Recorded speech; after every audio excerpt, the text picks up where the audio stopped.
Customer care সলিউশনের এই ভিডিওতে আমরা জানব আপনি কিভাবে সহজে আপনার বিকাশ অ্যাকাউন্টের ব্যালেন্স জানতে পারবেন। এজন্য ভিডিওতে থাকা স্ক্রিনে দেখানো ধাপগুলো অনুসরণ করুন। প্রথমে আপনি যদি সাধারণ ফোন ব্যবহারকারী হন অথবা স্মার্টফোন ব্যবহারকারী হন, উভয়ের জন্য এই নিয়মটি প্রযোজ্য।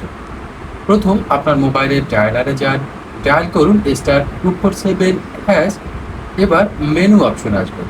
এখান থেকে আপনি মাই বিকাশ এটি যে কয় নম্বর মেনুতে রয়েছে উক্ত মেনুটি সিলেক্ট করুন। রিপ্লে লিখে উক্ত মেনুটি ডায়াল করুন। এরপর আপনি আবার পেয়ে যাবেন মেনু অপশন। তারপর আপনি দেখুন কত নম্বর মেনুতে রয়েছে চেক ব্যালেন্স। রিপ্লে দিয়ে উক্ত নম্বরটি আবার রিপ্লে প্লেস করুন। এবার দেখবেন আপনার সামনে আপনার বিকাশ পিন নম্বর চাইবে। বিকাশ পিন নম্বর দিয়ে আপনি আপনার স্ক্রিনে একটু পরে ব্যালেন্স দেখতে পাবেন।